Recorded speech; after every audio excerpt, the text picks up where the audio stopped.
case. The conveners for this masterclass are myself, Dr. Uma Wankhede, and Dr. Vaishali Kurdenai. After taking blessings from Lord Ganesha, and before starting, we would welcome our president, Dr. Parag Biniwale, to say a few words to the audience. We all know Dr. Parag Biniwale. He's our president, and he's a senior consultant from Pune and PG teacher, unit head at Kamala Nehru Hospital. He's also vice chairperson of ICOG for the year 2021-22. So, Dr. Parag, please. Yeah. Thank you, Dr. Uma. Good evening, all. I bring greetings from Pune OBGY Society, and it's indeed a pleasure to welcome you all in the second program of this year's masterclass. And at the outset, let me thank the conveners, Dr. Uma Wankhede and Dr. Vaishali Kodinayak, and of course, the quiz master, Dr. Nilesh Balkode. Let me begin by thanking Brigadier Aruna Menon and team from Armed Forces Medical College. It's pleasure to have Colonel Sunita Singh and Colonel Sanjay Kumar Sharma, who are the internal examiners today. When we were thinking of external examiners for this particular topic, the two names that came to our mind, first and foremost, was of course Dr. J.B. Sharma, one of the finest teachers that we have. He's a professor from Armed Forces Medical College. And for the students, whenever you read any new book from STUD, it is likely to have a chapter by Dr. J.B. Sharma. So he is an authority in this particular subject, and he also currently holds the chairpersonship of FOXI Urogynecology Committee. Welcome, Dr. J.B. Sharma, virtually to Pune. And the second examiner is Dr. Vinit Mishra, who heads the Institute of Kidney Diseases and Research Centers in Ahmedabad. And he, in fact, was the founder chairperson of Urogynecology Committee of FOXI. This year's Pune OBGY Society theme is Her Life Counts, and one of the key problems that women, especially elderly women, face is stress urinary incontinence. And it is one of the problems which is rather not spoken about. Women suffer silently and not talk about it. So I'm happy that Dr. Uma and Dr. Vaishali thought of stress urinary incontinence as the topic for discussion today. And I'm sure next 1.5 hours are going to be really interesting. I'm looking forward to Randeep and Anuradha, who would be facing the examiners, and let's see how things go about. Right. So once again, welcome all of you to the second edition of Masterclass on Stress Urinary Incontinence. Thank you. Thank you, Parag. Now I'd like to formally introduce all the examiners. They're all highly acclaimed in the field of urogynecology. Saurabh, could you please play the CV?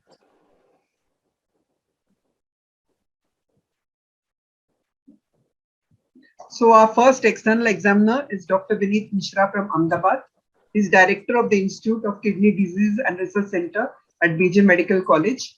He was also vice president of FOXI West Zone in 2016. And he has done a lot of work on ferric carboxymaltose, because of which there's a large-scale use of injection ferric carboxymaltose in Anemia Mukta Bharat and intensified National Iron Plus initiative. Saurabh, please put the next CV. Our next CV is of the highly acclaimed Dr. J.B. Sharma, as Dr. Parag already told us. Sir is working as a professor at AIIMS, New Delhi, and he was previously professor at the Maulana Azad Medical College, New Delhi. Sir has also worked at St. Bartholomew's Hospital and Whipps Cross Hospital in UK for 4 years. And he has a lot of chapters in the STUD textbooks. Next.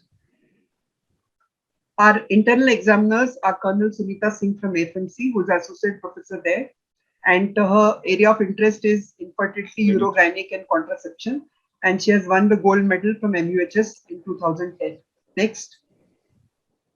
Our next internal is Colonel Sanjay Kumar Sharma, alumnus of Dr. VM GMC of Solapur, at present assistant professor in Armed Forces Medical College. He has won the KS Master Silver Medal in 2012, and he has a lot of publications in national and international journals. Now, before we start the case, our two PG students are Major Anuradha Sawant and Major Randeep Singh, who will be presenting the case and later on facing the examiners. So before we start, I request Saurabh to play the video of the case.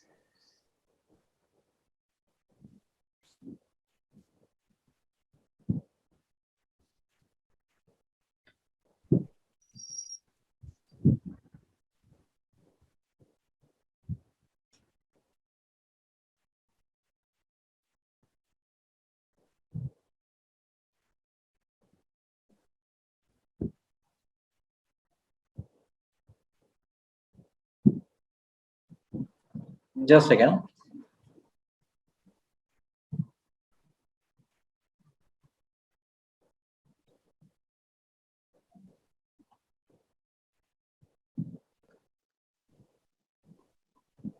Good evening, everyone. I'm Major Randeep. This is Major Anuradha. We are residents at Armed Forces Medical College, Pune. Today we are here to discuss a case of stress urinary incontinence. We shall start with the case presentation first, followed by case discussion. My patient, 46-year-old, Para 4 Living 4 lady, resident of Kondwa, Pune, married for 26 years, educated till 12th standard, Muslim by religion, she's a housemaker, belongs to lower socioeconomic class by modified Kuppuswamy scale. She had reported to us with complaints of involuntary passage of urine while coughing, laughing or sneezing since the past 2 years. Now we move on to the history of presenting illness. The patient was apparently alright 2 years back when she noticed dribbling of urine while coughing, laughing or sneezing. However, this leakage has not worsened over the past 2 years. She feels the need to use pads as this dribbling is bothersome in her daily life and in public places. There is no history of increased frequency, burning micturition, fever or pain abdomen. There is no history of urgency, hesitancy or straining during voiding. She has a continuous normal stream of urine whenever she voids her urine voluntarily. There is no history of leakage of urine while change of position or during intercourse. She passes urine 4 to 5 times a day and she is completely able to evacuate her bladder without any feeling of incomplete evacuation. Other than this, there is no history of chronic cough or constipation. Now let's move on to the menstrual history of the patient. The patient had attained menarche at the age of 13. Her previous cycles were regular with a 30 to 40 day cycle and 3 to 4 days of regular normal flow. The patient does not give any history of abnormal uterine bleeding since her menarche.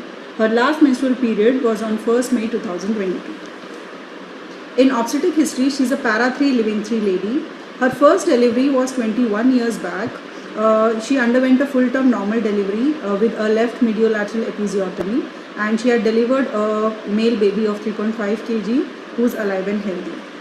Her second delivery was 19 years back. She had undergone a full-term normal vaginal delivery without an episiotomy and delivered a male baby of 3 kgs. Her third delivery was 17 years back. She underwent a full-term normal delivery then without an episiotomy and she had delivered a 3.6 kg baby. The patient does not give any history of difficult or prolonged labor in all 3 times. Moving on to the past medical history, patient does not give any history of chronic cough, asthma, tuberculosis or any other pulmonary disease. There is no history of diabetes mellitus or cardiac disease or any vascular insufficiency. There is no history of any diagnosed connective tissue disorders. There is no history of any known neurological disorders like Alzheimer's, Parkinson's, multiple sclerosis or any cognitive or psychiatric disorder. Patient does not give any history of chronic constipation. There is no history of any head injury or any spinal cord injury. There is no history of any abdominal or pelvic or spinal surgeries in the past. Patient does not give any history of any kind of medical or surgical treatment for incontinence. Neither does she give any history of drug intake for any other ailment. On personal front, patient has a normal appetite and takes a mixed diet. She drinks around 8 to 10 glasses of water in a day. She has history of consumption of 3 cups of tea in a day. She gives history of passage of urine 4 to 5 times in a day. The patient is able to sleep for 6 to 8 hours every night without any interruption, especially for the need of voiding urine. Patient has no history of any drug abuse or any addictions. She has regular bowel habits. However, due to this dribbling of urine and fear of wetting her clothes, she is hesitant to go out to public places and has stopped socializing. Now we move on to the examination of the patient. Her examination was done after taking due consent. The patient is conscious and oriented to time and place. She is averagely built and well nourished. Her BMI is 28.2 kg per meter square. Her pulse is 82 beats per minute. Her BP is 110 by 72 millimeters of mercury. There is no pallor, icterus, cyanosis, edema or lymphadenopathy. On systemic examination, in CNS examination, her higher mental functions are intact. She has a normal gait. There is no motor or sensory deficit. All superficial and deep reflexes were elicited and are normal. On respiratory system examination, there is bilateral air entry and there are no adventitious sounds. In CVS examination, S1, S2 was heard and there are no additional murmurs heard. On per abdominal examination and inspection, all four quadrants move equally with respiration. The umbilicus is inverted and central. There are no visible dilated veins or scar marks. Bilateral hernial sites are normal. On palpation, the abdomen is soft and non-tender, and there is no palpable organomegaly. On auscultation, bowel sounds were heard. Now let's go patient bedside for the external genital and internal examination. On inspection of the external genitalia, the vulva looks normal. There are no skin excoriations that are noted. There are no visible swellings over the genitals. There is no mass descending PV. You can see a left mediolateral well-healed episiotomy scar. There are no external hemorrhoids around the anus. Now we separate both the labia to look for the urethral opening, presence of any masses, cyst or diverticuli. You can see in this patient the urethral opening is normal and there are no masses present. Now we shall go ahead with performance of uniform cough stress test. For this, I have instructed the patient to lie down in a lithotomy position on a full bladder. Now as I ask the patient to cough, I will observe the urethral opening for any urinary leak. Now you can see as the patient coughs, the urine is leaking, hence the stress incontinence is demonstrated.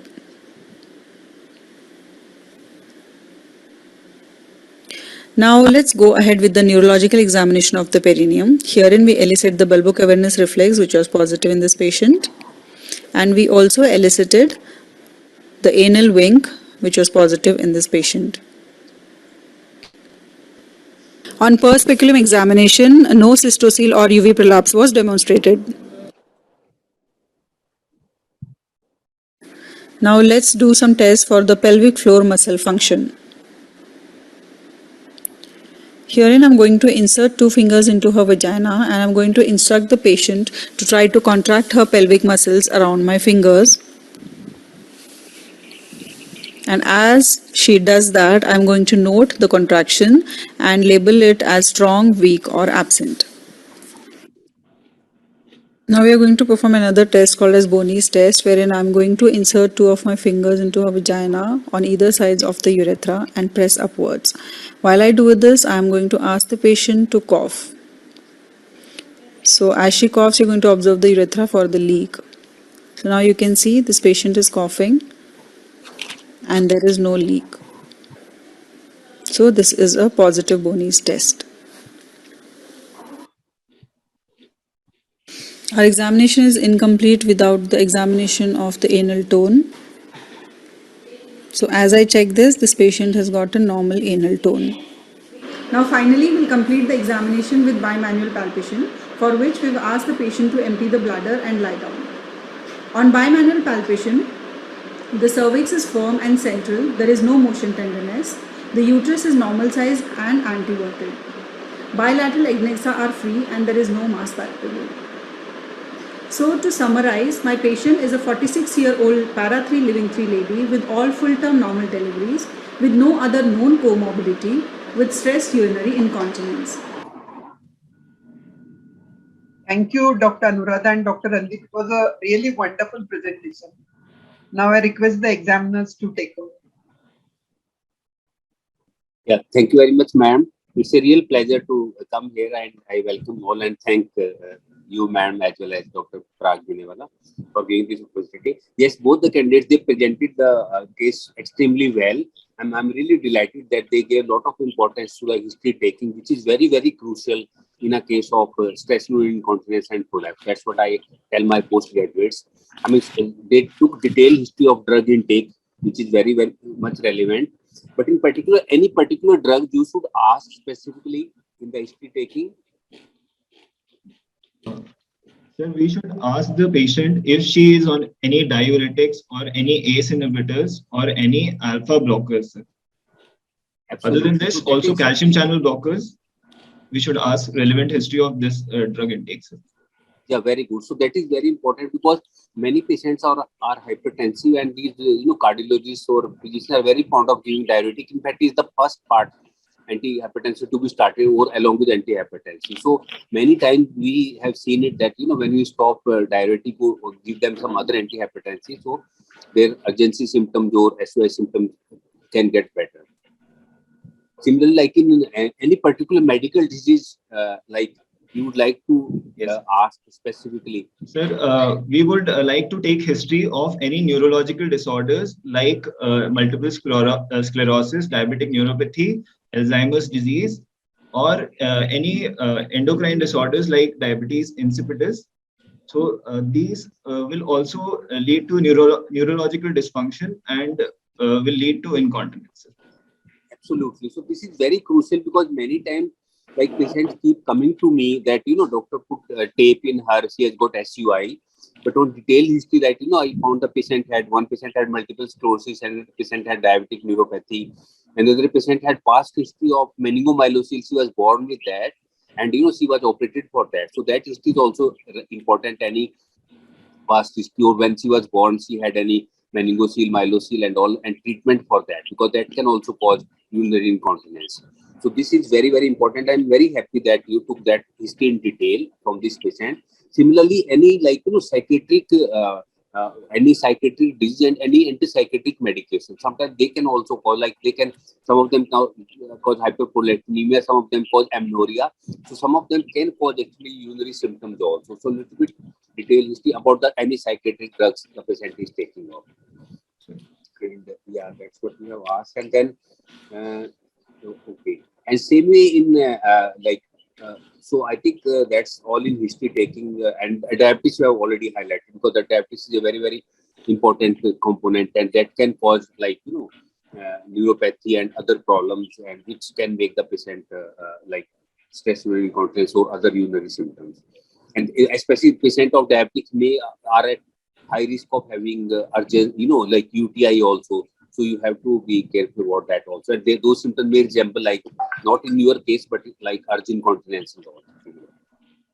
And same in examination. I mean, I'm very happy that you did mention about neurological examination. Normally, I mean, for the other postgraduates, whenever we are taking a case of gynae, routine gynae examination or obstetrics, we don't go into detail of neurological examination, like gait and even examination of the spine for any meningocele or any spina bifida and all. Sometimes patient may have actually occult spina bifida, so just on careful examination of the back, you can find some dimple there or some extra hair at that area. So that can be linked to to the diagnosis in sometimes. So that's why, and I'm happy that they give the details of neurological examination, including cranial nerve examination. And same way, I mean, you did mention about cardiac examination and respiratory examination. So if the patient has got normal, cardiac, no cardiac disease, similarly patient has no respiratory disease, so that is good enough. That patient has got bilateral respiratory breathing all over the chest without accompaniment. Same way, both heart sound audible at all 4 areas without accompaniment.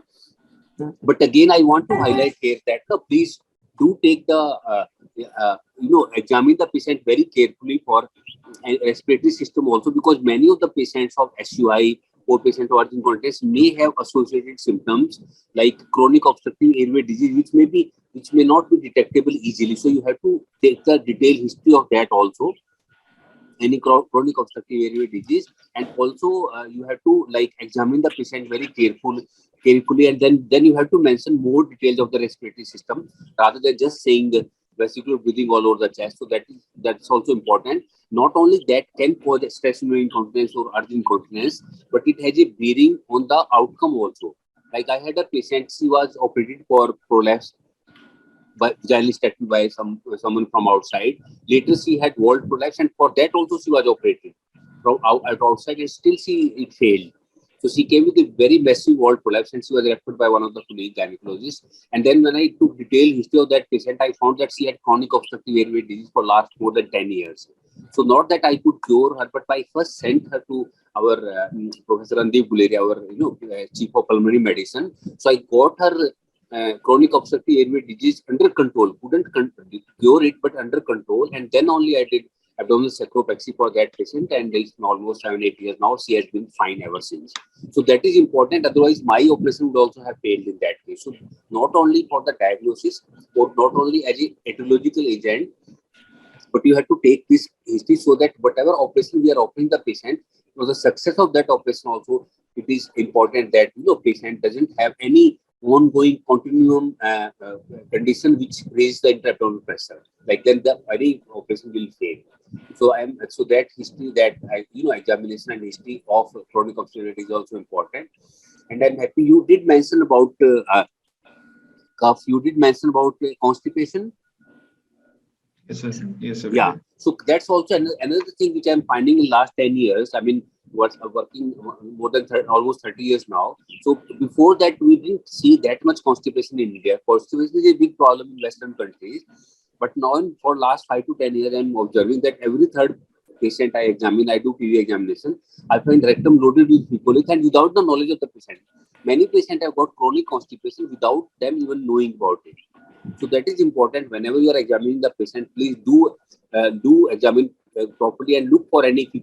or any full rectum, because patient may be having many patients know about their constipation, but this patient may not be knowing, but she has chronic constipation. So that also we have to get it treated. I will give them laxative and all, so that before doing operation, as well as otherwise also by treating her like constipation, we will lower the intra-abdominal pressure, and that may help her when we are doing conservative treatment. So this is just, a comment as well as a question. So I'm happy your history taking was superb, your examination was superb, and including this patient does not have any prolapse just for the postgraduates. So quite often actually the stress urinary incontinence is associated with the prolapse also, third-degree vaginal prolapse.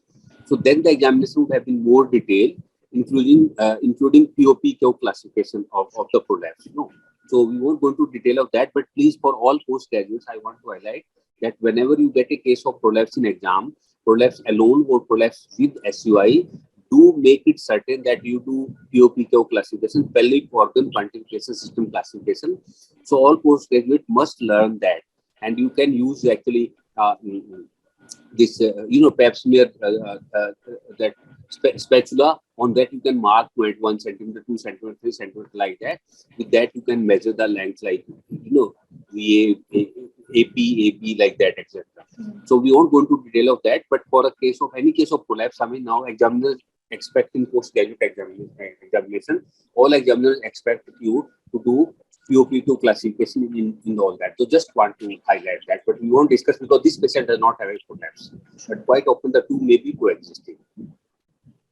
And thirdly, I'm happy you gave a detailed history of this. Your patient has got pure stress urinary incontinence. Yes. Okay, so, and I'm happy you did mention about all other symptoms. Quite often patient may have mixed incontinence actually.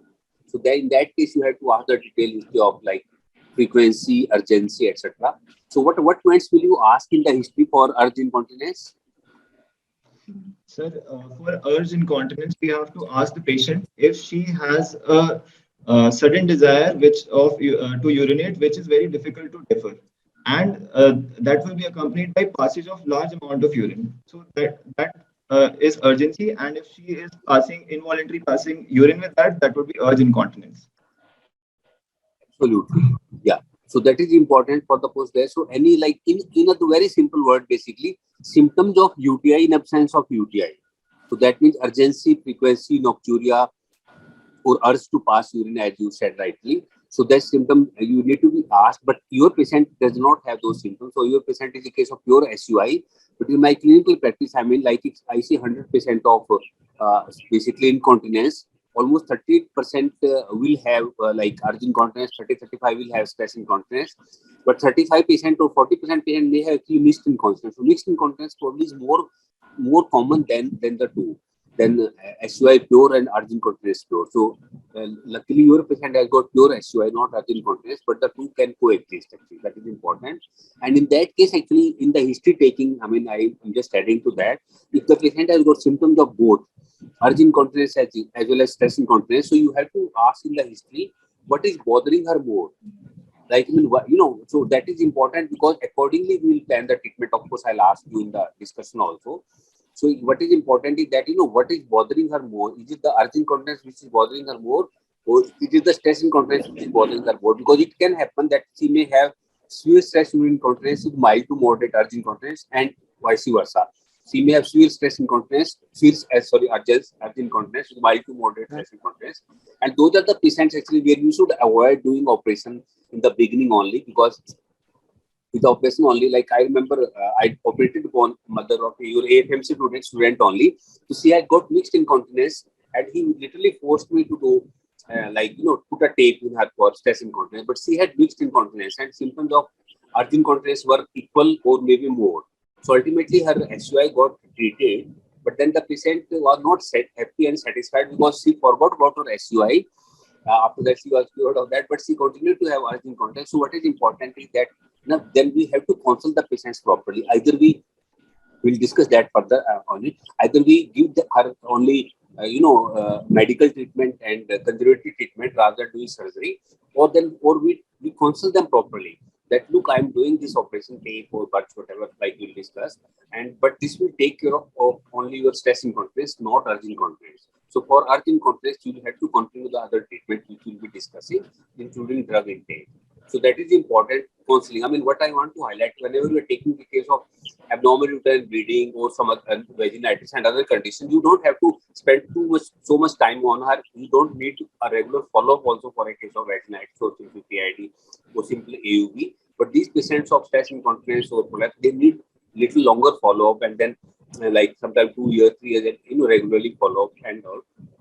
So you need to make a rapport with these patients and spend more time with them, examine them, take detailed history, examine them properly, spend more time, consult them, because quite often they are little depressed also. So by talking to them and all, that also helps. So I always spend more time on a patient of like urogyne patient for that. So I'm happy. I mean, you have pointed out almost all the important points in this case. So now, okay. So I'll ask you now. Sir is not there. Dr. Vineet Mishra is not there yet. Sir, he told he'll come, but he's not yet joined. Okay. No, I'm just asking in case I'm not ignoring him. No, sir, that's why. So whenever he comes, please let me know then, so that sir can also ask questions. Okay. So now, basically, how will you investigate your patient? Sir, first we will start with a detailed history, wherein we have to first ask her about the duration of this problem, how frequently she's getting these episodes, has it worsened with time, what are the associated factors with it. So for these, we have certain questionnaires. That is the pelvic floor impact questionnaire or the pelvic floor distress inventory. So, but these are not, these are very extensive and cannot be used in general practice. So for that, we have a simple questionnaire, that is the 3 intelligent incontinence questions. So we can use this questionnaire to arrive to a diagnosis. This comprises of 3 questions. First, we have to ask our patient that whether she has leaked any urine in the past 3 months. So this would be a yes or a no. The answer would be a yes or a no. Then we would move on to our next question, which has 3 parts. So we have to ask her, did she leak her urine during any episode of straining, coughing, or laughing? the second question would be, did she pass her urine when she had a strong urge to urinate?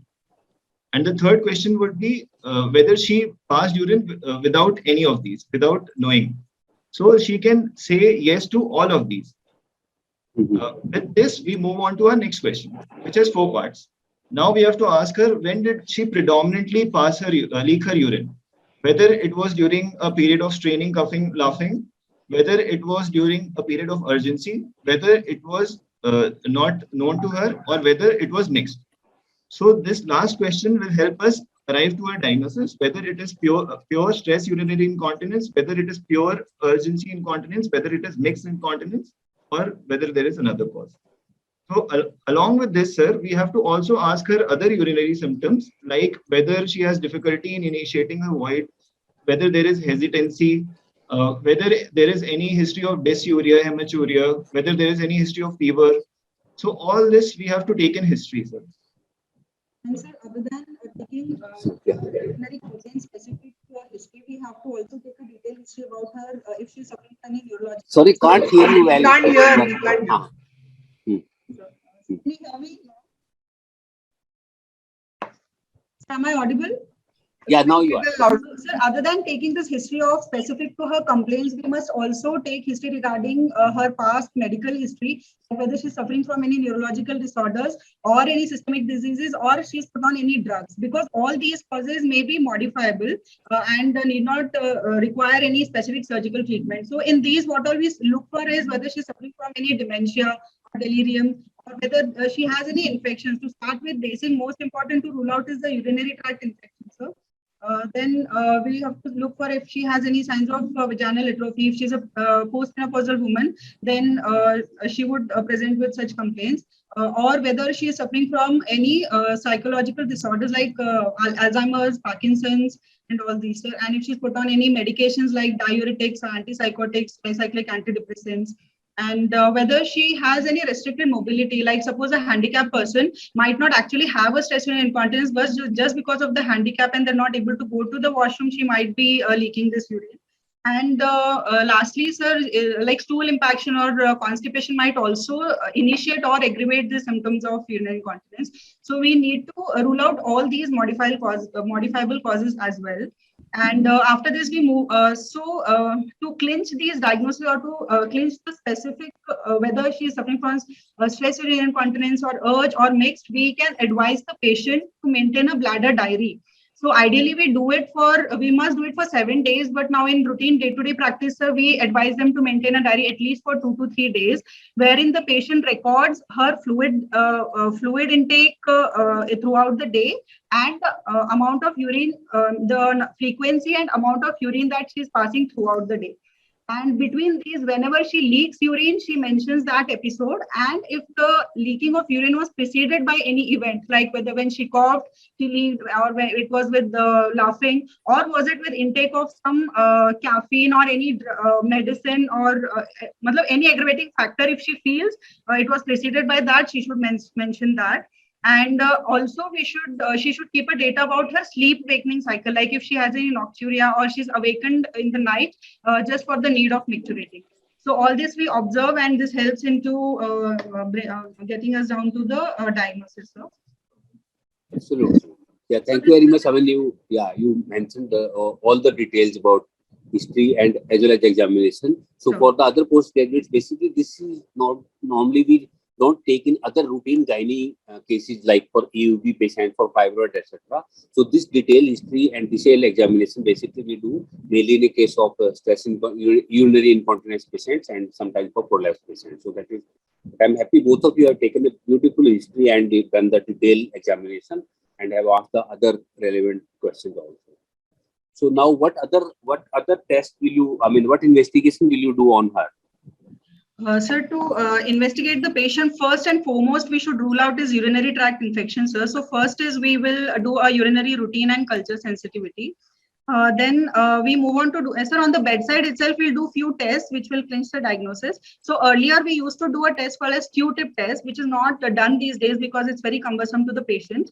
What happens, what we do in that test is we take a cotton swab stick, which is applied with xylocaine, and that tip is inserted into the urethral meatus so as to reach the angle of the uretrovesical angle.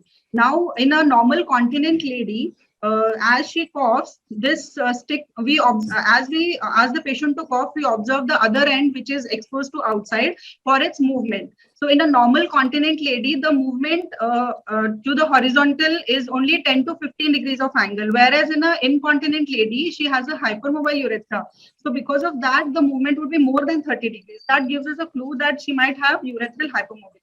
But these days we do not do these tests, sir. And secondly, there is another test called as Boney's test. That's Marshall Boney's test, sir.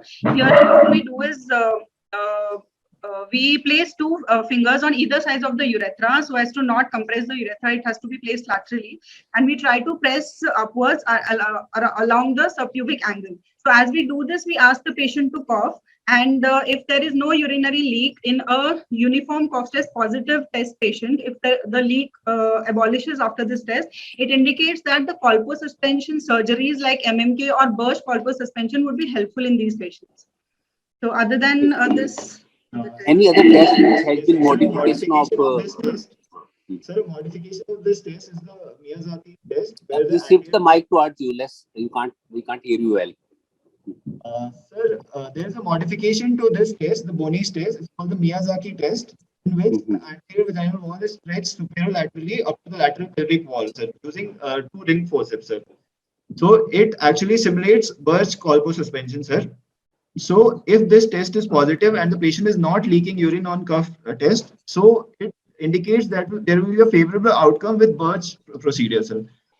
Other than this, so this Miyazaki test basically is, as you said, more in line of Birch colposuspension. So we take the two sponge holding forceps or other forceps and go supralaterally.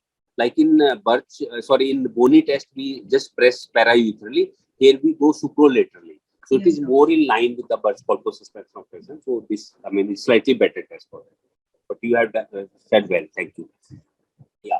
Any other test? So you did mention about like urine culture, urine complete examination, including any albumin sugar microscope. You know, for sometimes some stone can also you have to vary crystals, etc. And then of course, and UTI we have to rule out because in case of urgent incontinence, because that can be the cause. And then you have mentioned about, have you heard of PAD test? PAD test? Yes, sir.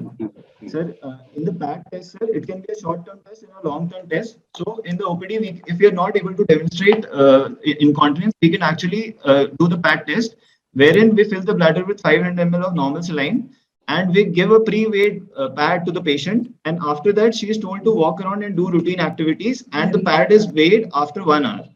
So a change in the pad weight of more than 2 grams indicates severe incontinence. Or 4 grams in 24 hours. So that would indicate towards...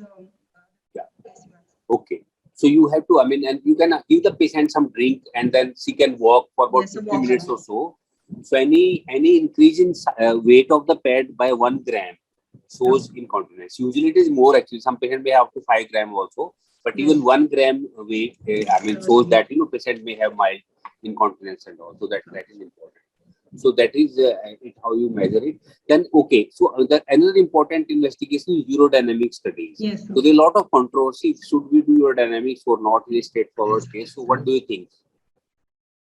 Sir, urodynamic studies are not routinely indicated for all patients, but this is only indicated for those patients where we are not able to reach a diagnosis, where there is a failure of surgery, in neurological disorders when we need to know what is the cause, and in case of where there are storage disorders or there is post voiding urine that is there in the bladder.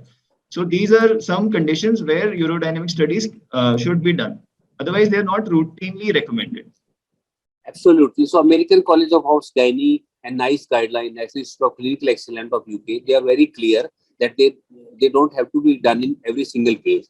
I keep getting patients, some doctors advise urodynamics, patients spend 2,000-3,000 rupees, maybe more in private hospital, and sometimes they just give them a small printout and nobody knows how to interpret them.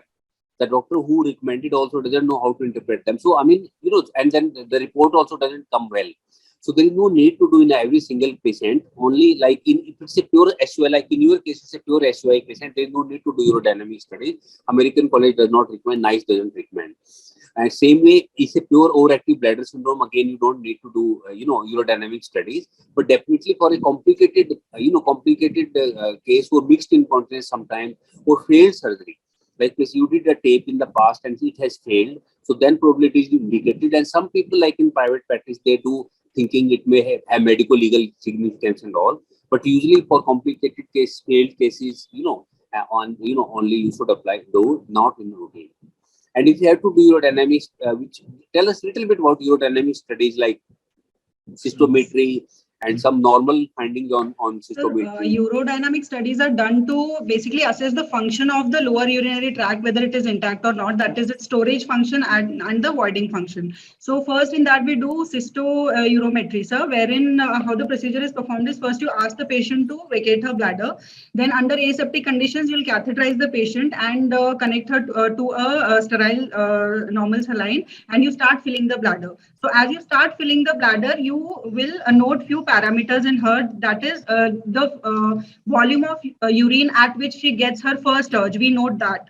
So whether it is normal or not, we would compare that later. Then you would see at what volume she's getting a strong urge to void. Then we would note her maximum bladder capacity. And later when these tests are done, then we remove the catheter and we make the patient lie down and cough, and we look for stress urinary if there is any leak. During this, and normally what happens is during filling phase, there is no detrusor activity that should be noted on cystourometry. But however, in a urge incontinence or overactive bladder, in filling phase itself, you would see a detrusor activity. So that would be indicative of urge incontinence. So this is a simple cystourometry. Herein we also have multi-channel, wherein you look for the pressures to exactly know whether the urge was because of increased intravesicular pressure or intra-abdominal pressure. So herein what we do is we put two probes which detect pressure. So one probe is put in the bladder, one is in the vagina or rectum, anywhere we can put, that is going to detect the intra-abdominal pressure. So measuring these pressures and bringing out the differences would give us a clinch, and we can come down to the diagnosis of stress or overactive bladder.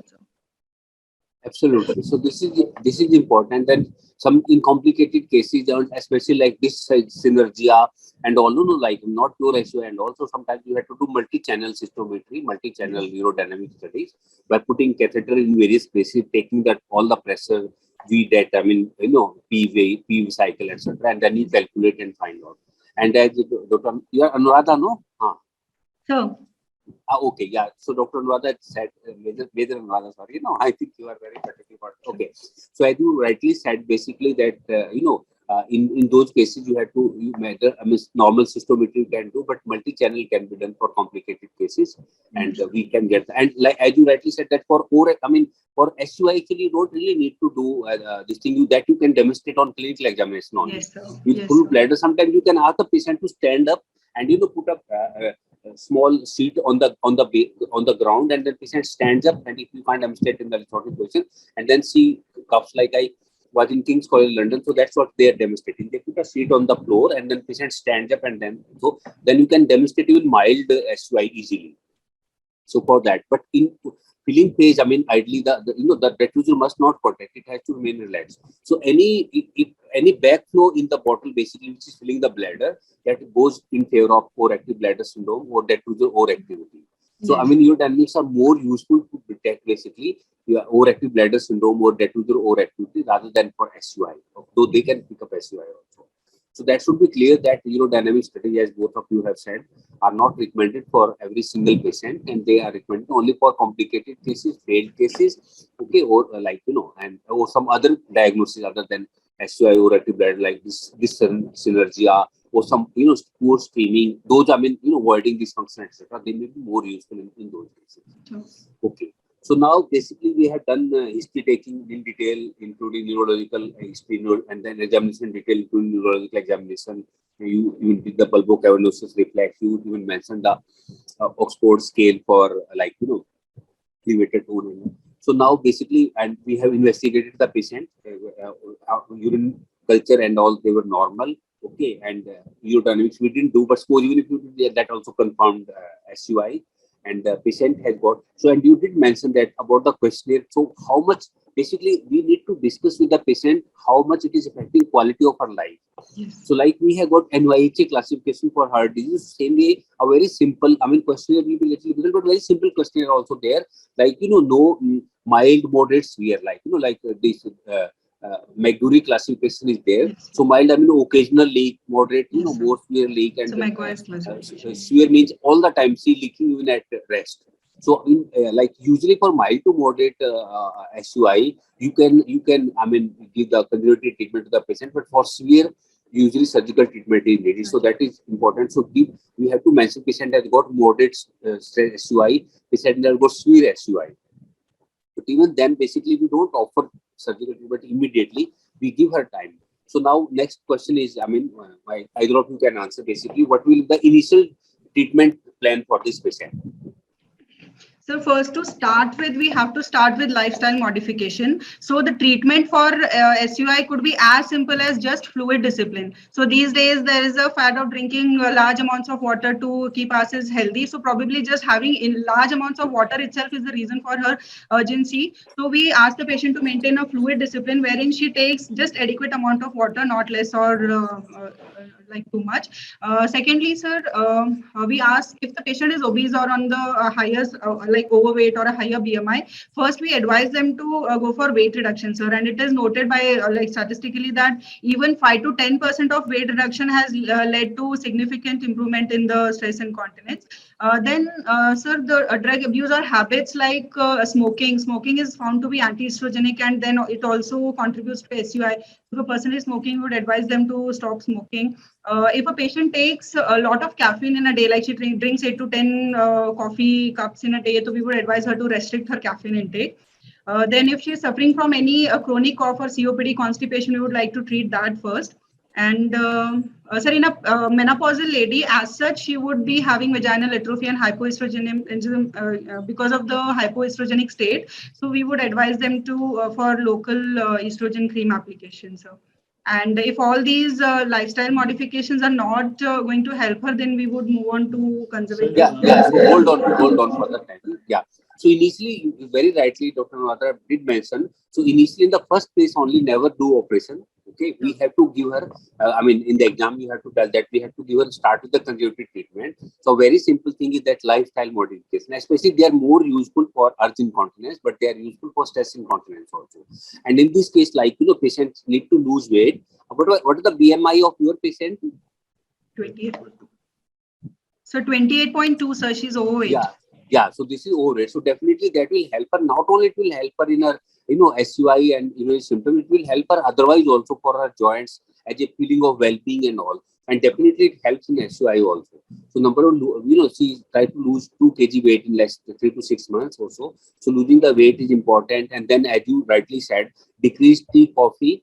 Okay, I mean, sometimes they are taking 8 to 10 coffees and all. So that has to be decreased, and decrease fluid intake. I mean, the many women are taking 3 liters of water these days. So, and that's what your bladder diary will help you in detecting that.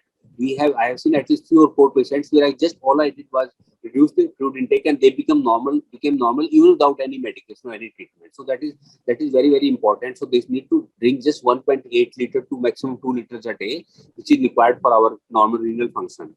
Okay, so that is important. And then you have you mentioned about exercise? Sir, we'll move on to that, sir. We'll- Sir, as a part of the conservative management, there is also pelvic floor muscle training, so which includes the Kegels exercises. These exercises. I want you to give little bit more details of Kegels exercise or pelvic floor muscle training. Sure. Sir, so Kegels exercises should be offered to all patients with incontinence, whether it be stress incontinence, mixed incontinence, or urge incontinence, sir. So these exercises are basically aimed at strengthening the levator ani muscles. So what we have to tell the patient is how we train them is we tell them try to hold urine while you're passing urine. It should be that feeling, or try to hold on to motion while you're trying to pass motion. If the patient is not able to do that, we can also assist the patient while placing our fingers in the vagina and asking her to squeeze her muscles so that we can see there is efficient squeezing of the muscles. So these Kegels exercises comprises of two phases of contraction. Initial 3-second contraction, which has to be sustained for 6 seconds. So these exercises have to be done in sets of 10 to 15 over 3 sets. So total exercises would be 45 to 60 in a day. So we have to offer these exercises for at least 3 months to the patients. And it has been seen with patients with mild incontinence, they might actually improve totally just with Kegels exercises. A modification. Okay, yeah. A modification to this is also the biofeedback therapy, where there can be an audio or a visual feedback by sensors placed on the patient, where the patient gets a feedback whether she is able to perform the contraction nicely, efficiently or not. And also whether she's using the correct muscles for PFMT. So she gets the biofeedback, and as per the feedback, she decides whether she needs to contract more or less or use a different muscle. So that's the biofeedback. Sir, another modality is the use of vaginal cones, sir. So yeah, so just a minute. Let's finish about with belly problem exercise is very crucial, very important. And as you rightly said, I mean, what is important is we need to demonstrate to the patient. So when you are examining the patient, I think Anuradha also mentioned in her examination finding, so when you are putting your finger in her vagina, so let her ask her to squeeze the muscle. Let her try to pass in and hold on to it. Let her try to pass motion and hold on to it. Many times we see that there is hardly any flickering in her muscles because her muscles have become very weak because of childbirth trauma. But gradually over time, like after 15 days, 1 month and all, muscles get better. Otherwise, initially, many times they are just contracting their abdominal muscle. So it is important they contract the right muscles. And as you rightly said, about 30 to 45 minutes a day, preferably twice a day or so, and minimum for 3 months. And evidence-based medicine clearly says that it is one of the very important modalities. So 3 months minimum should be given to the patient before saying that it is a failure. It will never fail. It will always help her, but may not be able to cure her SUI. So this is important that he rightly said. I mean, you can do the exercises like that, or biofeed machines, etc. They cost 8 to 10 lakh rupees actually. If your center has them, then do use them. So they just help actually for the patient to contract the right muscles and all. That's the only advantage of biofeedback. Otherwise, I mean, you can advise the pelvic floor exercise or Kegel exercise without them also. So, but minimum 3 months is required, but you can carry on with them. I mean, if the patient is benefited, then they can be carried on lifelong or at least for 2 years or so, and that really helps. So, Dr. Anuradha, now I want to ask you, what is about bladder training? Okay. So bladder training, yes, sir. So in bladder training, sir, we actually this also is like a scheduled voiding or voiding discipline. So here in a patient who is suffering from basically urge incontinence or overactive bladder, in such patients we advise them to maintain a bladder diary. So we ask them to pass urine in a scheduled time. So initially to start with, we ask them to pass urine voluntarily every half an hour.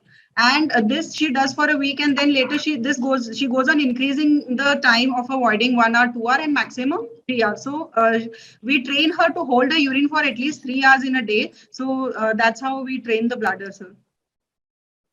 Okay, so that is absolutely timed passage of urine, as he rightly said. So that should be tried for all, I mean, patient of urge incontinence as well as SUI, stress urinary incontinence. It mainly works for urge incontinence, but works for SUI also. So all patients should be like, this treatment is common for both SUI and urge incontinence. Reduction of weight, decreased tea, coffee, decreased fluid intake, pelvic floor exercises, and bladder training. This should be common for all for both the conditions. So as he rightly said, initially, like first week, we can ask the patient how long you can hold on to urine. Some of the patient, like they can't even hold for 1 hour or so. So you have to start with 1 hour then. Otherwise, normally, I mean, they're able to hold for 2 hours or so. So start with 2 hours. So 2 hours, like, you ask her what time do you get up in the morning? She say like, 6 o'clock. So 6 o'clock, 8 o'clock, 10 o'clock, like that. And each week she increases by 15 minutes. So next week, 6 o'clock, 8:15, 10:30, like that. Next week, 6 o'clock, 8:30, 11 o'clock, like that. So every week we increase it by 15 minutes. Of course, along with that, we are doing other modalities also. She's reducing weight, she's decreasing tea, coffee, she's decreasing fluid intake, she's doing pelvic floor exercises, and plus we are giving her some medication also, which we'll be discussing soon. Okay, so that will also help her. So then you try it again for 3 months or so, and then we can reassess the patient about it. Sometimes some patient may find it, like patient is able to hold for say 3 hours, accepting at 11 o'clock when she has to go. So then patient can do it like that she does for 3 hourly, but at that particular time she does it like 2.5 hours or so. So some of my patients are like they going every 3 hourly, but she said at 5 o'clock I have to go. So that time I go to 2.5 hours. Otherwise she leaks urine. So that can be done. So gradually over time, because bladder is a very compliant organ, it's like a balloon. You can increase the capacity. Only patients are like where they, because of after radiation or because of fibrosis or thimble bladder, etc. These are the only bladder which will not dilate. So they are very rare basically after tuberculosis or fibrosis after radiation bladder, radiation cystitis. Those are the only bladders which will not dilate with that. Otherwise, usually the bladder training helps them. They may not be hold for like 3 hours or so, but even starting say 2 hours and you can go to 2.5, 2 hours, 45 minutes or 3 hours. That's good achievement in itself. So that is bladder training should be tried for all these patients. It helps. And and you were saying about the cones you wanted to say, no? Yeah. Sir, also vaginal cones can be used. So these are graded cones ranging for 20 grams of weight to 100 grams. So these cones can be placed in the vagina and held by contracting the pelvic floor muscles. This can be done 2 to 3 times a day. And the weight of the cones can be slightly increased with time. So this will help in strengthening the pelvic muscles. Sir. Yeah. So basically, they are also indirectly method of doing pelvic floor exercises. I mean, by gravity, the cone tries to fall down, but the pelvic floor muscles contract. So it's an indirect way of doing that. Unfortunately, the cones are expensive. They cost about 200 pounds equivalent. So in India, it will be like 30,000 rupees. And then so I mean, not very very commonly available also in India. So but pelvic floor exercises have to be done by that. So we have done now like patient loses weight. Patient is taking less tea, coffee. Patient is taking less fluids. Patient is doing pelvic floor exercises, and patient is doing bladder training. So all these will help actually. But now, like if had it been a patient of urge incontinence, but just for theoretical sake, so do you know what medication would you give her? So for urge incontinence, we can put the patient on anticholinergic or antimuscarinic drugs or beta receptor agonists like mirabegron. So these are the drugs that are used in overactive bladder urge incontinence. Okay, which one you use in your clinical practice? Just tell me 1 or 2 medication which you routinely use. Sir, we can use tolterodine, sir, derifenacin, sir.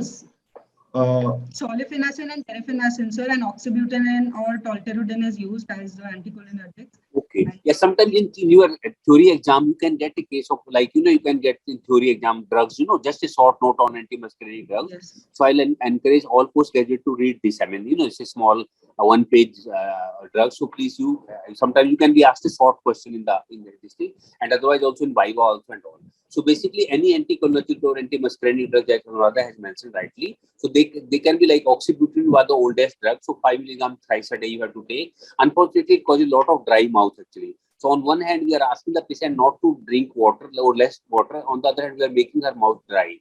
So many patients, 30 to 40% patients may stop the medication. Oxybutynin, 5 milligrams thrice a day. It otherwise used to be cheap medicine and available. Now, luckily in Western countries, they have come out with the topical this oxybutynin as a patch. Unfortunately, that's not yet available in India, and it will be very expensive also. So that's why otherwise that oxybutynin, topical oxybutynin patch is very effective. So it has come back in UK and USA with that, but it is not yet available in India. But I mean, that is effective. But oxybutynin tablet usually I haven't used it for nearly 8 to 10 years now. Other option used to be tolterodine. So tolterodine is either 2 milligrams twice a day or 4 milligrams sustained release, equivalent dose. And then, as I rightly said, I don't use that often now. I use either solifenacin or derifenacin. So solifenacin is 5 milligram, derifenacin 7.5 milligram, equivalent dose. So either both are equally effective. Either of them you can use. Like I'm a little bit more fond of derifenacin, 7.5 milligram OD. Available different brand name. I mean, you don't have to give any particular company's name. Deritas, Derilong, some other brand name. But I think, I don't know in AFMC how it's available with the brand name or with this. So, but 7.5 milligram, you can just try derifenacin, still will be available from the market. So 7.5 milligram once a day of derifenacin, or solifenacin again, Solitas, other couple of brand names, that is 5 milligram equivalent dose. So start with the low dose. Don't go to the high dose, otherwise the chance of side effects will be more and patients are likely to stop the medication. So I start with 5 milligram solifenacin or 7.5 milligram derifenacin, not both. Then I see the patient after 3 months. Please don't assess the patient after 1 week or 2 weeks. That is too less a period. So after 3 months, I see the patient. And then, by this time, in fact, in AIMS, I tend to let if the patient even have moderate to severe incontinence, our waiting list is minimum 3 months. Okay, so I put the patient in the waiting list for births or this thing. But during that time, these 3 months, I give her this treatment that I want you to lose weight 2 kg. I want you to decrease tea coffee. I want you to decrease, fluid intake. I want to do pelvic floor exercises religiously. I train her, and you can, it may make sense actually if you have a physiotherapist in your department and, one physiotherapy, let her be interested in gynae physiotherapy. And then she can spend a lot of time on these patients, like in King's College London, I visited. So they have a separate physiotherapist and she spent individual, I attended the session by her. She spent say 30 to 45 minutes with each patient individually. Okay, that may not be possible in Indian condition and all, but I mean, if you have a dedicated physiotherapist, not routine, who is going to surgery department also, who is going to orthopedic department also, let her be a pure in obs gynae, and then you can train her actually better. So then that saves a lot of our time also, plus that she can give better input to the patient. But I was listening, so that proper muscles can be contracted. And I was surprised actually, she was telling the patient yoga also. So what she was saying that, when you breathe in with each breath, I mean, you can't do exercise for 15 to 20 minutes or more than that at one time. But when you are breathing, basically, so when with inspiration, the diaphragm is going down, and then the abdominal contents, abdominal organs are going down, they're touching the pelvic floor. So pelvic floor is contracting. And then when you are exhaling again, again, that is making the pelvic floor to go up. So pelvic floor is going up and down with each breath, and you are breathing whole day. So she said, I mean, I don't have scientific evidence for it. I didn't do any study on it, but I was surprised that in King's College London, I mean, they are, using yoga and all. So, but definitely it makes actually sense that way. So, but anyway, pelvic floor exercise, I have advised her. And then, as we said, so we can give her one medication, derifenacin, solifenacin and all. If it's a case of incontinence, she's doing bladder training also. And after 3 months, I assess her again. Okay, and then as Anuradha rightly said, one drug is Mira background. So that is also important drug. In fact, in my clinical practice, I'm using only 2 drugs, derifenacin and Mira background. So Mira background is 25 milligram. That is, adrenergic 3 receptor. Okay, so but as you can make out adrenergic receptor agonist basically, so this will you tend to avoid in cardiac patients or hypertensive patients. Okay, but it won't cause any antimuscarinic side effects, anticholinergic side effects. Number 2, it will be totally safe in closed angle glaucoma, etc. Yes. Where anticholinergic will be contraindicated. So patients of closed angle glaucoma, patients of side effects of anticholinergic drugs, then Mira background is drug of choice for them. But patients of cardiac disease, hypertension, then anticholinergic drugs like derifenacin is drug of choice for them. If patient doesn't have any, then you can start with the derifenacin and all, that is cheaper medicine and available longer time. And then later on you can go Mira background also, or you can add also. There have been study head on. They combine compared derifenacin with Mira background, and another group they combine the two. Okay, so but start with one drug. After 3 months, if the patient says I'm just 40 to 50% relieved for my urgent incontinence, then you can add Mira background also 25 milligram to that. Maximum dose of Mira background can be given is 50 milligram a day. Same way, maximum dose of derifenacin is 50 milligram a day. Solifenacin is 10 milligram a day. Okay, so but don't give 15 milligram of derifenacin and 50 milligram of Mira background. That will be too much and side effects will be too high. So usually, but like in my clinical practice, almost 50 to 60% patients are happy with one drug only. So 60% of my patients are actually on derifenacin. About 20%, 30% patients are on Mira background. Only 10% patients in my clinical practice are on both. Okay, where basically, and or one option is that you can increase the dose to double also, but then the side effects is slightly higher. And after 3 months, if the patient says she's not satisfied or happy, she has got severe stress incontinence or this thing, then of course you have to offer surgical treatment. But as a general principle, treatment for urgent incontinence is medical, but treatment for stress incontinence, especially moderate to severe, is usually surgical treatment. Yes. But still, I haven't mentioned the name. Can you do you know any drug which is used for SUI also? Sir, it is, we use a drug called duloxetine, sir. It is not FDA approved, but it has been marketed in and the European Society has approved it. So duloxetine is the drug which is used. It is SNRI, sir. It is a serotonin norepinephrine reuptake inhibitor, which acts on the on-off nucleus, and it basically facilitates the bladder storage. So it keeps it quiescent and facilitates bladder storage, sir. Absolutely. So 20 milligram a day, maximum dose you can go up to 40 milligram a day. 40. Not more than that, but usually 20 is good enough. So can be easily tried for 3 months for patients of SUI. Yes, sir. Okay, so that is this thing, and FDA hasn't approved it, but basically, but like European Society, and we also use it often, and it has effect actually. For mild to moderate SUI, it does work actually. But plus, we are doing other 4 modalities also. That's what I want to highlight. Not only one, because your patient is losing weight, patient is decreasing tea, coffee, patient is decreasing fluid intake, patient is doing pelvic floor exercises, patient is doing bladder training. Plus, we are giving a duloxetine therapy for mild to moderate SUI, if it's a case of SUI, or anticholinergic drug like this darifenacin, sulfenacin, or mirabagrone. Okay, not the two. So rarely, I mean, if the patient has got both mixed incontinence, then everything else will be same, and then you have to see which actually component is more, what is bothering her more. So you ask her that, she has say, I leak urine on cupping also. He said, I have to go. So then you have to say, what is bothering you more? So you give more importance to that. But probably these are the patients where you should avoid doing surgical treatment, because surgical treatment will cure one, not the other. So better to try both medications. So I mean, about 20% of my patients are on both drugs, duloxetine as well as say darifenacin and 5 milligram, if they have got mixed incontinence. Plus other 5 components are there. That means patient is losing weight, patient is drinking less tea, coffee, less water, patient is doing pelvic floor exercises, patient is doing this bladder training, patient is taking 20 milligram duloxetine a day, patient is taking 7.5 milligram of darifenacin. And I'm seeing the patient after, like, say 3 months, then every 3 months like that. I give this treatment up to 2 years in first place. By 2 years, patient should have lost 5 kg weight. Patient should have is drinking like 1.8 liter fluids, etc. So doing Kegels exercise, and by experience, when I examined this patient 3 months back, there was hardly any flickering pelvic floor muscles. But now better, and after 6 months, 11 months, I mean, she can squeeze very hard. So she has got better. I mean, this by experience you also do in your clinical practice. And exercises are good for health. They cost nothing. Dr. Abdul Sultan from UK, he says perineum, either you use it or you lose it.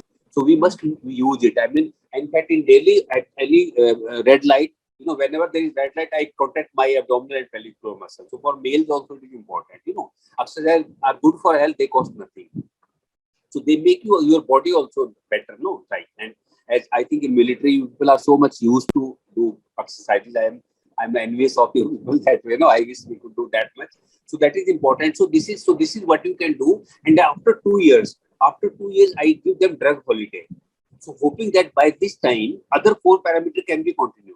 I stop the medication. Like if she has got pure urgent incontinence, I stop darifenacin or mirabagrone after 2 years.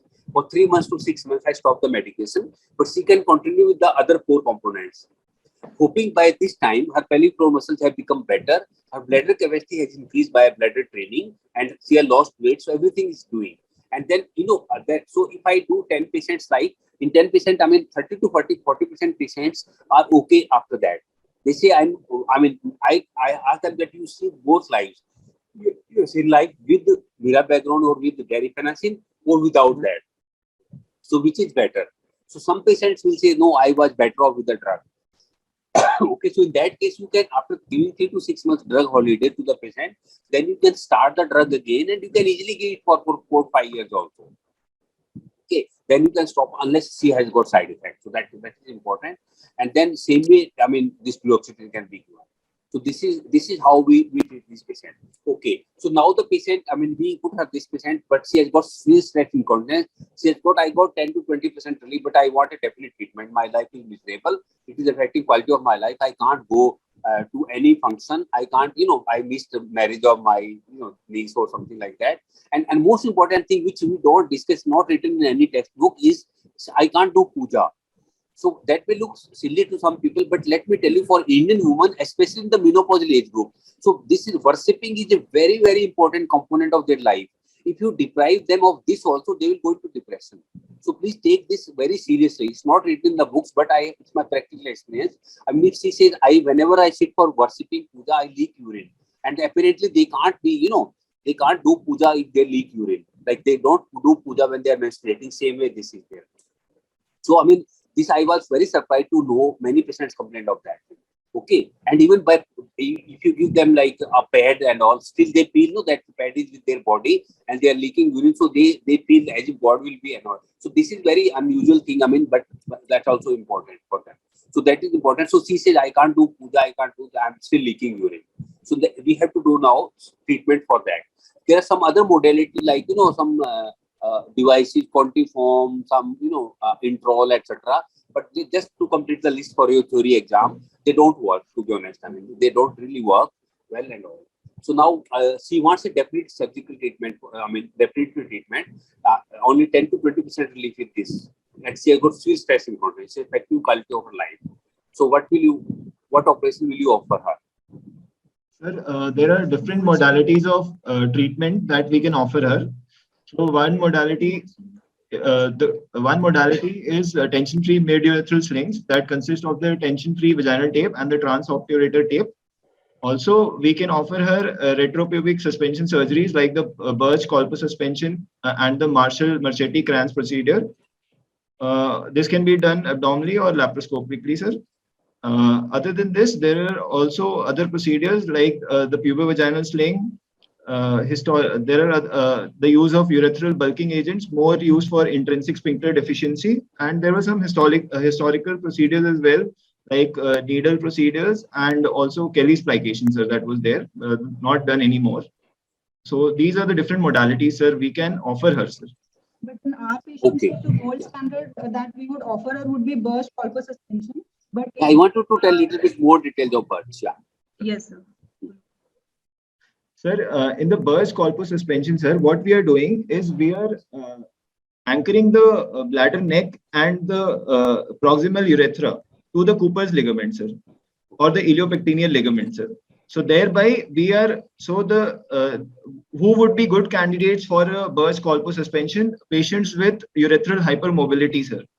So these are best candidates because this will now stabilize the bladder and give the urethra a good backbone to compress against, sir.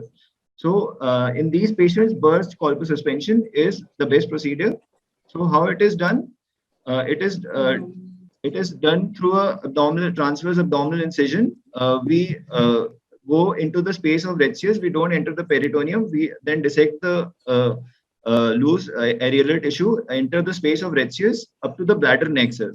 And as we are doing this, there'll be assistant on the vaginal end who would be putting a finger and guiding us to the direction of the Nuradha, you're not audible. Take mic towards you. So in this, assistant would be putting his or her finger in the vaginal end for assisting where we are placing our sutures. So that is important to avoid any suture material. Sorry, sir? Suture material. It can be any non-absorbable suture, sir, that can be used, like proline, that can be used. And this will help in stabilizing the bladder neck mostly. Absolutely. So I'm very happy you covered it. I mean, for postgraduate, you had to mention a little bit about more detail of Birch-Kolper suspension. So as patient is put in semi-lithotomy position, okay, assistant stands between the two thighs, we catheterize the patient and we inflate the bulb to about 8 ml or so. Okay, and we open the abdomen like we are doing open births. You can do mini lap 4 to 5 centimeter incision, transverse incision, suprapubic area. Okay, and then but don't open the peritoneum. Okay, and so we go in the pre-peritoneal area, go under the pubic symphysis. Normally, as a gynecologist, we don't work in that area.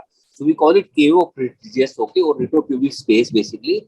So when I'm dissecting there without opening the peritoneum, then my finger will be stopped by the catheter. That means, catheter is basically held in the urethra, so it is urethra. And then inflated bulb is bladder neck. and that balloon type structure is the bladder. So like that, if you see, so this is the bladder, this is the urethra, and this is the bladder neck. And then my assistant from below take a sponge holding forceps or a finger with a thimble. Now don't put finger, otherwise we can prick her or his finger. So the assistant lifts one fornix for me like that, okay? And I take it, and so this is the basically urethra, this is the bladder neck, and this is the bladder. So I take it and she lifts the vagina for me, one fornix, and I take a deep bite with the hair. I take a deep bite with the proline number 1 or 10 suture, okay? Very close to the bladder neck, but not in the bladder neck, very close to the proximal urethra, but not in the urethra. So take 2 bite and it should not go up to the vaginal mucosa. So that at full thickness of the vagina, accepting vaginal mucosa. Otherwise, patient can have dyspareunia later on because it's a non-absorbable suture. So take 2 suture on this side, one here, don't do anything.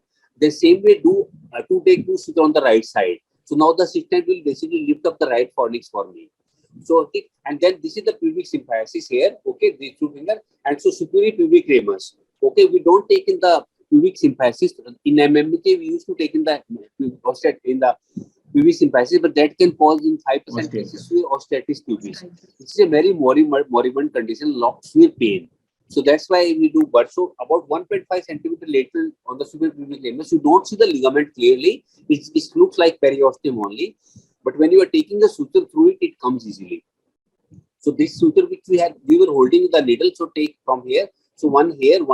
Same here, one here. But ensure that it's same side to same side. It must not cross.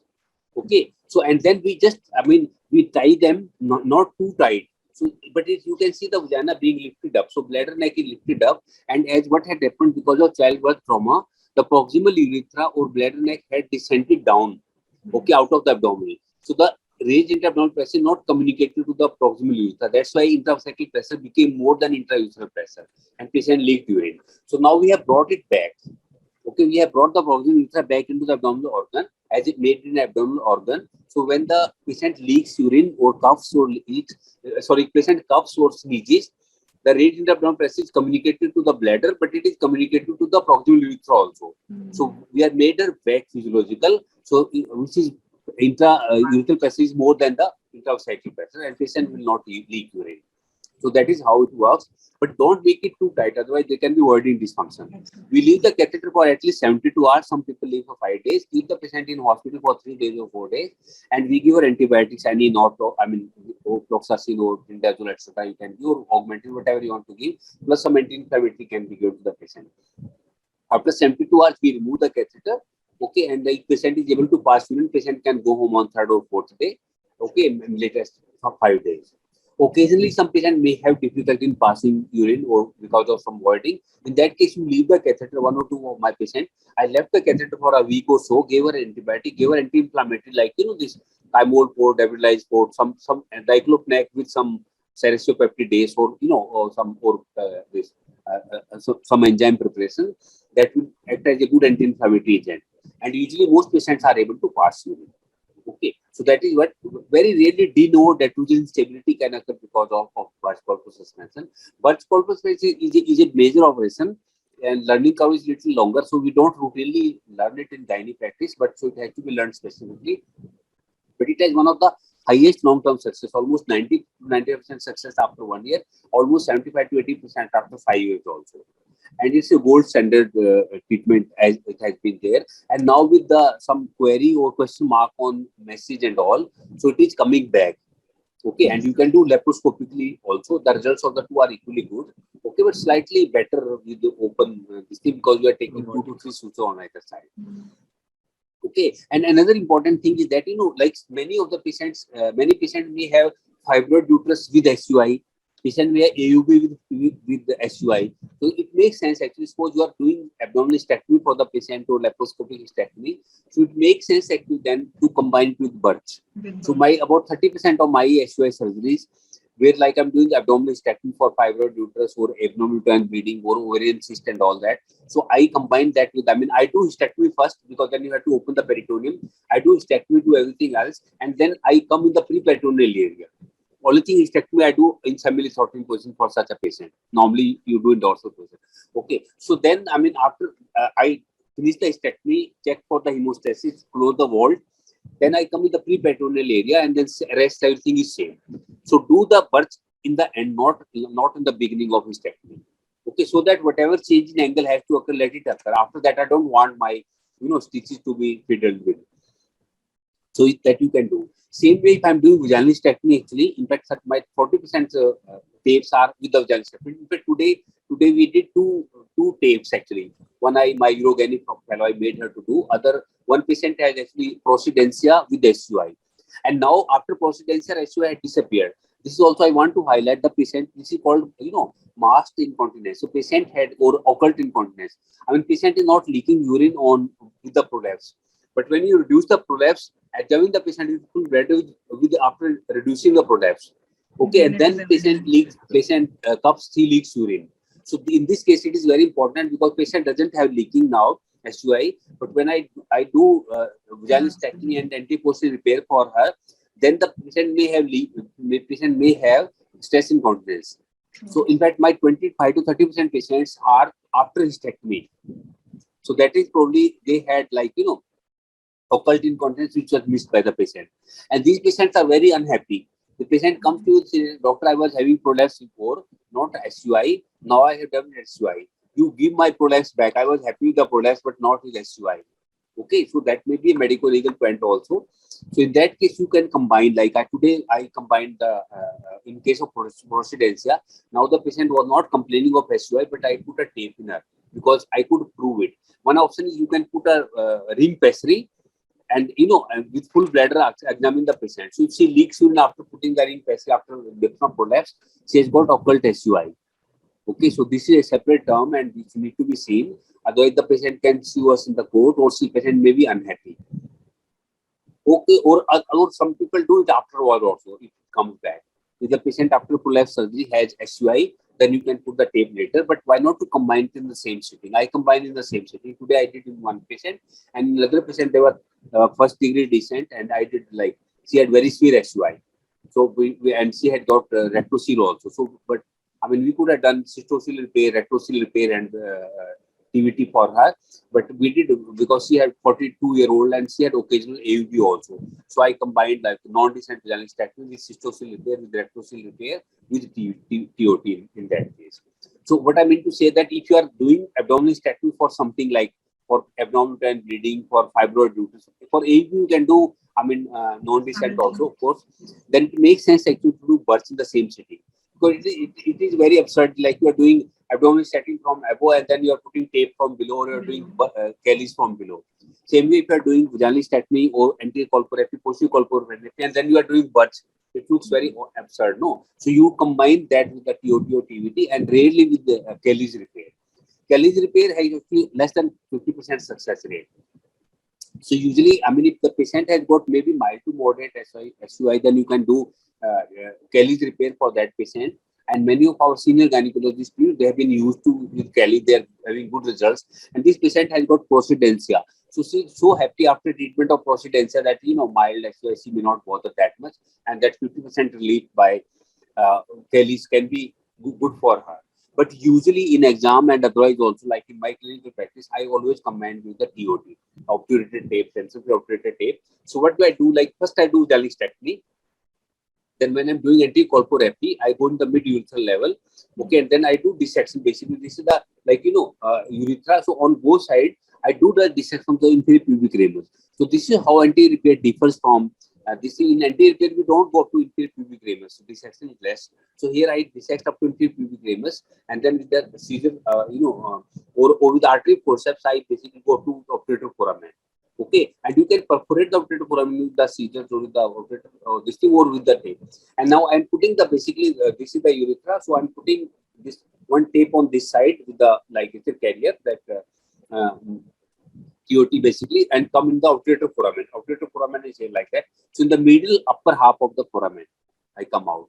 So one on this side and then the other on the other side. And there is a guard also for that to help us so that we can avoid injury to the urethra and the bladder. With tension-free obturator tape, you come through the obturator foramen, so chance of injuring the urethra are minimal and chance of injuring the bladder are almost negligible. While the standard TVT, in that case, we were putting in the anti-abdominal wall. So it goes very close to the basically bladder, and there is 6% to 8% bladder injury rate. Not that bladder injury by TVT is a big thing. You don't have to do laparoscopy. You don't have to take stitch in the bladder. All you need to do basically you put the tape just the like it's a carrier on either side, but don't just leave them there and do the cystoscopy. While you are doing cystoscopy, you just see that your the tape hasn't gone through the bladder. If it has gone through the bladder, just withdraw it and put it later to that. Yes. Okay, you don't have to take stitches. So injuring the bladder by tape is not a big sin. You don't have to do any laparoscopy for that. Just withdraw it and go later to that, and ensure that it's not injuring the bladder. You can't see the bulge in the bladder. So it may be in the wall of the bladder, not in the mucosa. Then also you have to take it out and go later to that. So, but that 6 to 8% injury rate to the bladder, plus doing cystoscopy routinely. Many times we don't have cystoscopy in our OTs, though we have, and some the gynecologists are not very happy or they're not very expert in doing cystoscopy. So as a urogynae, I do more, so we are expert in that. But still, for an average gynecologist, so the tension-free operated tape is easier. You don't injure the urethra, don't injure the bladder. The results are almost equally good. Only thing for intrinsic sphincter deficiency, TVT may be slightly better than TOT. Otherwise, now my 95% cases, I put tension-free operated tape only, that you can put lateral to middle, in that means outside in or inside out, both. I tend to use inside out of Johnson & Johnson. That is slightly expensive, but that is high quality and that is one of excellent results. Almost 90-95% success rate. Procedure, just the tape itself costs just 10 to 15 minutes procedure. But if you are combining the vaginectomy, then 30 to 45 minutes procedure. So the results are very good. Only and no chance of injuring the urethra or bladder are very minimal. Okay, so this is what you can do. Excuse me, sir. We just have 5 minutes left.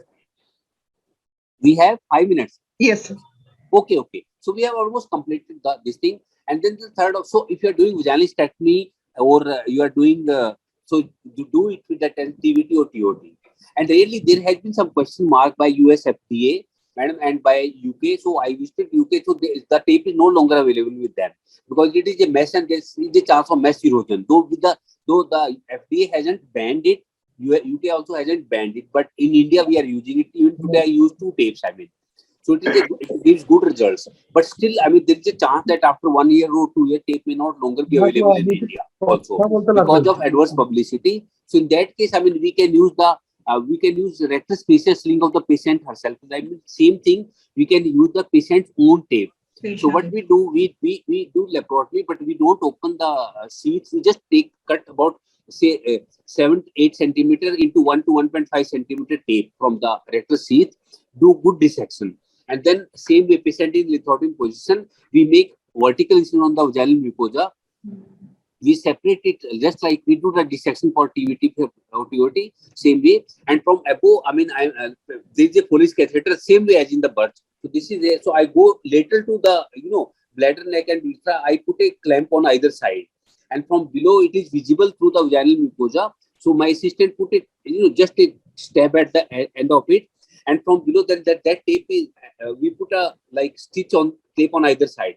So that stitch is fed to my clamp. So ultimately, I take this tape like that and I stitch it to the anti-abdominal wall in the rectus sheath. So the mid-urethral tape sits there. So that's the patient's own rectus spacious sling you can make basically. So it's a little bit more difficult and complicated. We did a thesis, madam, published in European Journal. You can easily download the article with my name, Sharma JB. So published in European Journal of Gynae. So we had done now about 22 to 20, I think 23 cases or so. So in the first case, we had patient had to be catheterized for 7-8 days because that was at the bladder neck. So now we are using it in the bladder mid urethra. And first 2 patients had small hematoma also in the abdominal wall because we did a lot of dissection. So now I leave it drain for about 48 hours or so, and I leave the catheter for 72 hours or so. So after 5 cases, we could standardize it and all. Now we are getting good results. So it takes 30 to 45 minutes. Patient's own tape is used, patient's own rectus fascia, and it costs nothing virtually. Only thing is patient had previous laparotomies and all, then you may have little difficulty in getting this. So you can use the tensor fascia lata also. But as gynecologists, we are not used to it. For that, you need to help of a surgeon. So that can also be used. So the 3 operations can be done either birth, if you are combining the abdominal hysterectomy or TVT or TOT if you are doing it with vaginal surgery, or like in your patient, the patient has got pure SUI, you can, in this case, I mean, this TOT will be a good option because small operation and all, and you don't have to do births, but births also, suspension or laparoscopic births can also be done. And third option will be doing like patient's own tape, this rectification. JB So sir, if you yes, permit, like, may I also ask maybe one or two questions, because I have one or two question only, because most of yeah, it has been covered in detail by you. So the only two questions, one is the evaluation part, role of any ultrasound or imaging. okay. Yeah, do you want me to answer or your question? Your candidate will only answer, sir. Randeep. Yeah, okay. Yeah. In short only, since we are running short of Please, time. In the OPD, sir, in the OPD, we can do an ultrasonography to rule out any pelvic pathology like any mass in the bladder or in the uterus, which might be kinking the urethra. Also, by ultrasonography, we can also know the post-voidal volume, sir. So that will also give us an indication of any urinary obstruction. So these are some OPD tests that we can do with an ultrasound machine, sir. Okay, good. Since we have talked most of the incontinence part, so just in brief, and you can just enumerate that what are the mechanisms which keep the lady continent, because that is also relevant when we know that these are the mechanisms in place which keeps the lady continent. If there is any defect, then lady become incontinent. So just enumerate the points. What are the mechanisms which are in To place? start with, first of all, the resting tone of the bladder neck itself helps in maintaining continence. Secondly, the fact that the uretrovesical angle is intra-abdominal, the neck is intra-abdominal, that itself maintains the continence. Thirdly, sir, the anterovaginal hammock, which gives a dashboard support to the urethra, the whole length of urethra. So the structures that give the support are the pubo-urethral ligament, the anterovaginal wall with its pelvic condensations, the arcus tendinous fascia lata, and the levator ani. So all these muscles, they provide support and maintain the urethral continence. Thirdly, sir, stable and a stable bladder and a stable neurourethral axis also helps in maintaining the continence, sir. This, there are also the intrinsic supports of the urethra, which are very important. I think the time is up. Thank you, JB sir. Thank you, Sanjay Sharma sir. Thank you, Sunita madam, for your valuable inputs and excellent presentation by Randeep and Dr. Anuradha. So we really enjoyed the case. I think the students have benefited. And thank you very much, JB sir, for your exhaustive inputs. Thank you, madam. I apologize, right? I didn't give time to, Sanjay sir and all. I just, I was so much absorbed in the case and all. So I should have given them more time, I think. No, it shows your deep interest in the topic, sir. Okay. So now, sir, we'll wind up the case because now we have to have a quiz on stress urinary incontinence. So for the quiz now.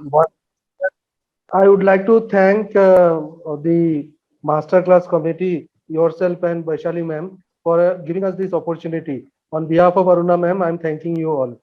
Thank you, sir. Especially thank you. JB sir. I'm also here. Good teaching. Aruna ma'am is also there. I'm very much sitting here. But anyway, thanks for doing the honors. Ma'am, actually, when we thought of this topic, only you were in our mind. And your students and department and everyone has just given justice to what we could plan. And because the topic is so difficult for students and the way they have presented, the presentation, the case, the examination, I'm sure it will help all the students and it will remain on POGS website for all the students for reference. So thank you so much for putting in so many efforts. And Randeep, you both have done so well. So thank you, and the Uma madam, we were right giving this topic to AFMC people. They have really given justice to it. And your both candidates have passed with flying colors. They did very well. Very nice, sir. Thank you. And thanks to Sanjay and Sunita. They are the ones who really shaped up the whole thing this time. So, and it's their first time at the masterclass. So I think they've done a great job. And Randeep and Anuradha, very proud of you. Great performance. Very nice. Thank you, ma'am. Thank you, Dr. Parag and Dr. Vaishali and Dr. Ruma. Thank you so much. It is all your guidance and motivation, ma'am. Yeah. I can. That's okay. We'll have that session later. Bye. Thank you, ma'am. Good night. Menon, madam, I need your blessings for my books in AFMC. Sir, of course. We are already using it. That's Okay. there, We sir. are already referring your books, sir. Most of the students are using it, sir. Oh, thank you very much. Thank you. Yes, Please sir, let so me know all the students. if any deficiency or any mistakes are there. Please let me know. Thank you. Sir. In fact, Thank you. Ops book new edition has just come last week only. I'll send a copy to ma'am. Yeah, thank you. Sir. Good night. Thank you, sir. Thank you. Now we'll have a quiz. For our quiz, I invite Dr. Nilesh Barkode and Dr. Amay Chuk, our quiz masters, for conducting the quiz. Saurabh, please start the Kahoot. And with your permission, can I leave? I have to go. Yes, sir. Thank you very much. Okay, thank you, ma'am. Thank you, sir. Thank you so much. Thank you. Nilesh? Yes, madam. Yes.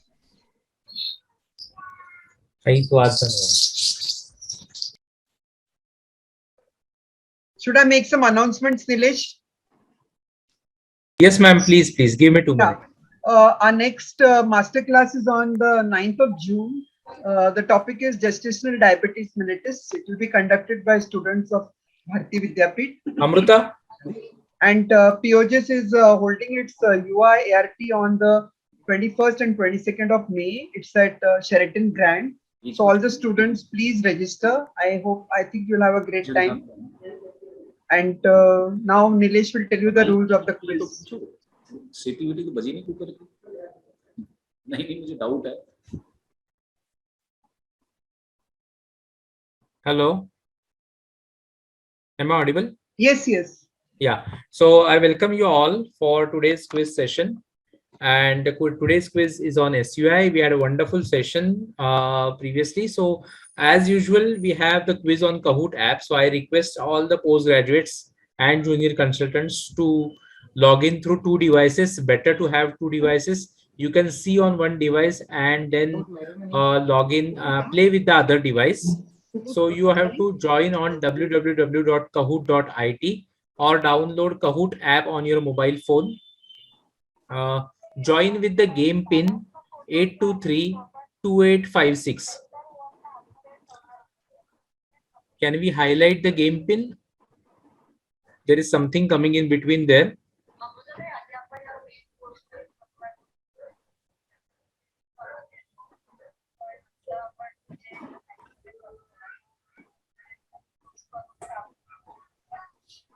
So may I request all of you to join, and it's going to be 5 minutes time for all of you to join. I'll be waiting for 5 minutes till everybody joins in. So kindly log on to kahoot.it. You can see the quiz questions on your Zoom platform and answer it on your mobile devices or through another laptop device. Please enter with the game pin shown in the picture. It is 8232856.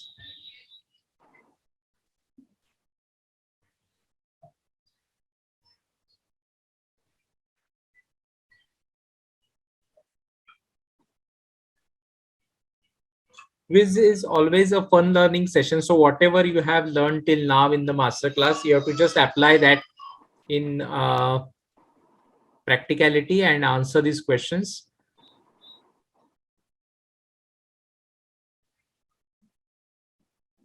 All participants try and join. It's just for fun.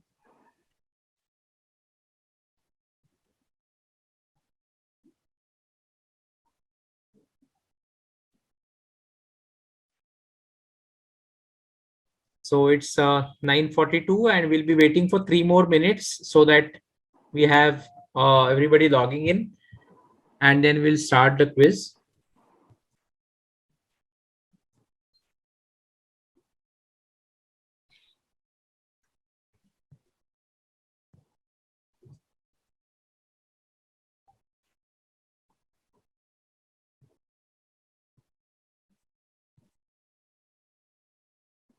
I thank Team MCure for their wonderful technical support, Saurabh and Yogesh. I also thank the team office bearers of POGS and conveners Dr. Uma Wankede madam and Vaishali Korde madam for giving me this opportunity. President POGS Parag Biniwale sir for bestowing the trust on me to conduct this monthly quizzes.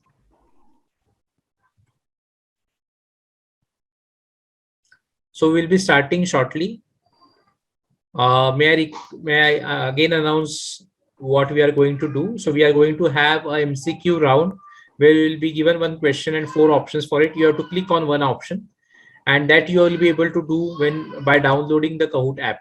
You will not be able to answer on Zoom. So all of those who are present right now for the session, kindly download the Kahoot app or log in to www.kahoot.it, and they will ask you the game pin. So please enter with the game pin 8232856, and then you are ready to play.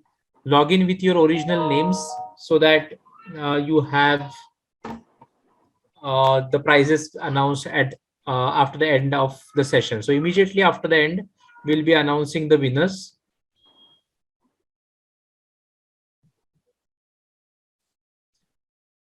Two more minutes to go. Last 1 minute before we start. So I request everybody to log in.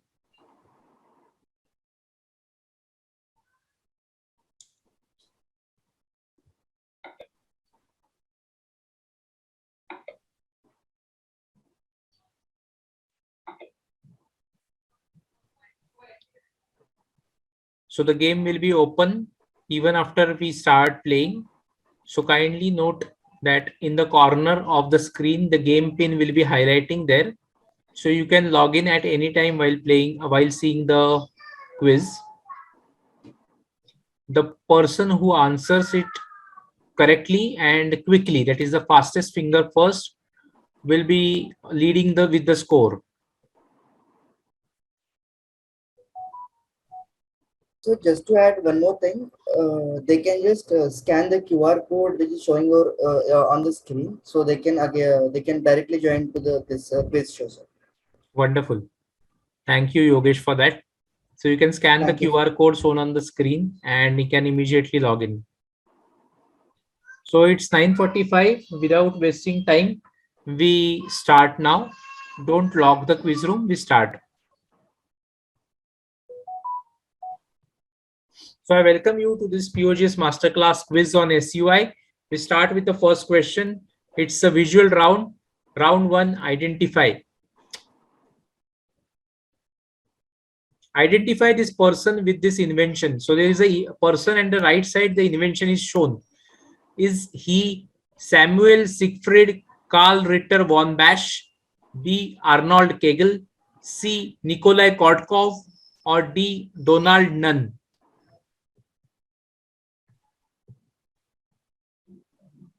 So we have the answers coming in quite quickly, and all of you have quite nicely related that this is a topic on SUI and therefore it has to be Kegel. Yes, it's the landmark invention by Kegel, Arnold Kegel, way back in the 19th century, where he invented the Kegel's perinometer. So the perinometer is shown in the picture. And we have most of you answering it correctly. We're going on to the scoreboard. So scoreboard, Randeep is leading Dr. Neha, Dr. Anuradha, Dr. Afia, and Dr. Tripti in that sequence. We'll go on to the next question.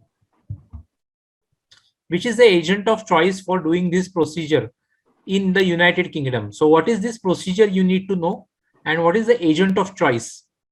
Is it A, collagen, B, polyacrylamide hydrogel, C, carbon beads, D, calcium hydroxyapatite? It is polyacrylamide hydrogel. Okay, so there are 2 molecules which are available with that in the United Kingdom, and collagen is now out of use because of its adverse effects. Other materials can also be used, but the most commonly used material is B. So we have now Dr. Neha and Dr. Afia leading the tally. We'll go on to the third question. used in amputation of penis in 1893. This instrument was used for that, and it then later on came to be used in SUI. So what is this? India rubber urinalis, Vincent's device, Downbro's device, none of the above. It is India rubber urinals which is there, and this was used for amputation of penis and for treating incontinence way back in the 19th century. We go on to the next question. Dr. Souvik leading the tally now with the highest number of points. Identify what is B, what is image B. So there is A, B and C shown. So what is B? If you clearly see that, is it A, bladder spasm, B, urge incontinence, C, stress urinary incontinence, D, bladder hypertony with functional incontinence. So these are different types of incontinences. What is shown in the picture? It is B, urge incontinence, and many of you have answered it correctly. Few of you have not answered it. So like half 50% have answered it correctly. We go on to the scorecard. Dr. Anuradha climbing up the ladder into the second position now. We'll go on to the next question. First surgical treatment of SUI was given by this personality. Who is he? Hugh Young, Walter Stockel, J.H. Cunningham, D. Howard Kelly.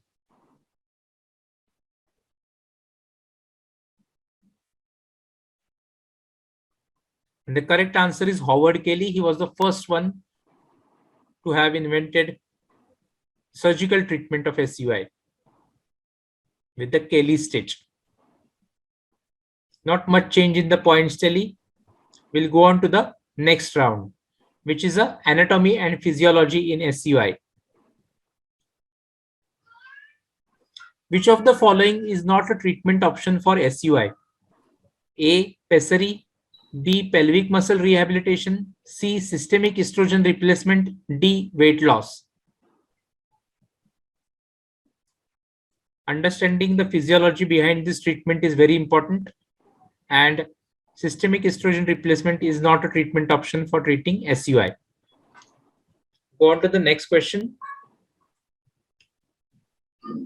Change in the points tally. Dr. Anuradha is climbed up the ladder in the first position, Dr. Randeep in the second, and Dr. Afia in the third position. We'll go on to the next question. During TOT surgery, potentially vulnerable muscles to injury include all of the following except adductor longus, adductor brevis, gracilis, piriformis.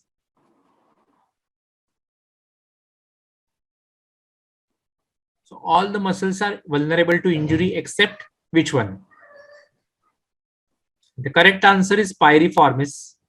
Not many of you have answered it correctly.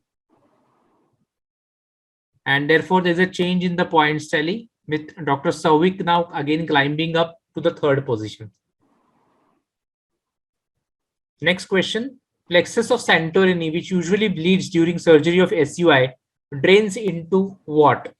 Internal iliac vein, external iliac vein, inferior epigastric vein, pubic vein. Plexus of Santorini.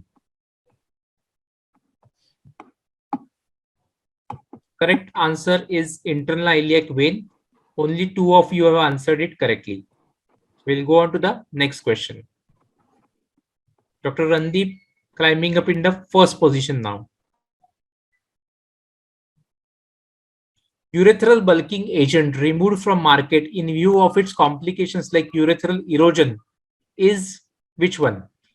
Vinyl alcohol copolymer, pyrolytic carbon coated beads, polydimethyl siloxane, calcium hydroxyl apatite. Which is removed from market? Correct answer is vinyl alcohol copolymer. It is not available now. So not many of you have answered it correctly. So there is a change in points tally with Dr. Ritam coming up to the third position. Risk factor for SUI is all except A, vaginal delivery, B, chronic cough, C, menopause, D, recurrent diarrhea. What is the risk factor of SUI amongst all these except? Yeah, you have got it right, many of you. The correct answer is recurrent diarrhea. We go on to the next. Round 3, which is a clinical round. Few easy questions coming up to you now for this clinical round. Next. Which of the following conditions is used to diagnose with the help of Marshall and Boney test in OPD on an elderly woman? A. Vagicovaginal fistula. B. Genuine stress incontinence. C. Prolapse. D. Rectovaginal fistula. Yeah, you are all right. We'll go on to the next question. Many of you have scored in this. Second question, a wrestler in postpartum period complains of spurting of urine during weightlifting. Which investigation which helped to diagnose? A. Q-tip test. B. Methylene blue 3-swab test. C. Intravenous pylography. D. Transvaginal ultrasound. Many of you are right. It's Q-tip test. Next.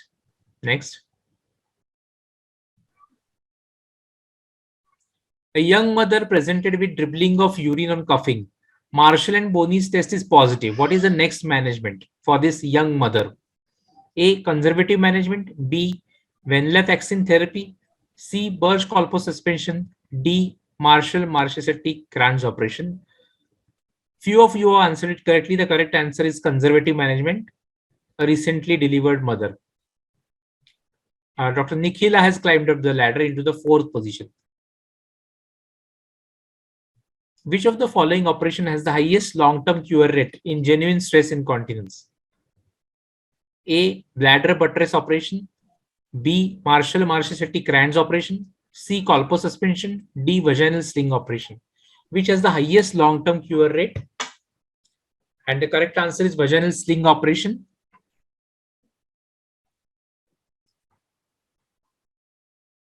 Next. He devised a new approach of transobturated tape. Who is he?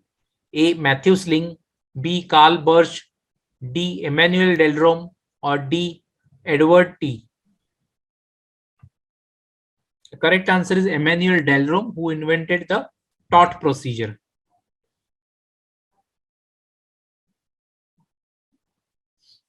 Next question. What is the best treatment for a 48-year-old woman with no relevant past history who presents with SUI for first time? A. Anticholinergics. B. TVT. C. Pelvic floor training. D. Colpo suspension. 48-year-old woman, pelvic floor training, and many of you have answered it correctly. So we have Dr. Randeep in the 1st position, Dr. Anuradha 2nd, Dr. Ritam in the 3rd position, Nikhila and Dr. Neha in the 4th and 5th positions. So we now have the last question of this round. Considering sling operations for the treatment of stress incontinence, all the statements are true except A. They have good long-term prognosis. TVT is minimally invasive procedure. They result in voiding difficulties in 15 to 20% women. They are accepted as the first line of treatment. So all the following statements are correct except they are accepted as the first line treatment. That was the incorrect statement, and many of you have answered it correctly. Dr. Neha climbing up the ladder now in the 4th position. Rest positions remain unchanged. We have the round 4, the last round of today. So last 5 questions. Come on, buck up to score and move ahead. Surgeries in prolapse. This will be the visual images which you have to see. Identify the surgery which is shown in figure C. So see in the figure C what is shown. Is it A. TOT, B. TVT, C. Colpo suspension, D. Vaginal sling? Figure C. The correct answer is Colpo suspension. Next. Which surgery is depicted in this picture? A. Vaginal dilatation. B. McIndoe's vaginoplasty. C. Vaginal laser. D. Cryotherapy for SUI.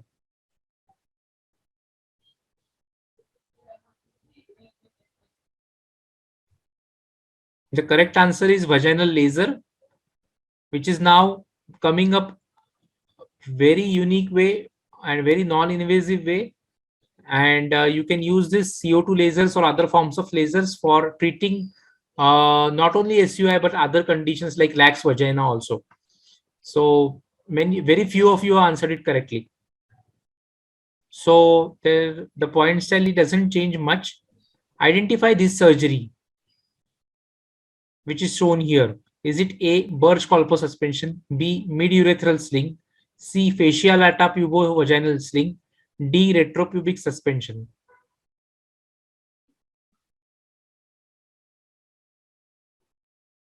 And the correct answer is fascia lata pubo-vaginal sling, which many of you have correctly guessed from the picture. So there is a change in points tally with Dr. Afia climbing up in the 4th position. Next question.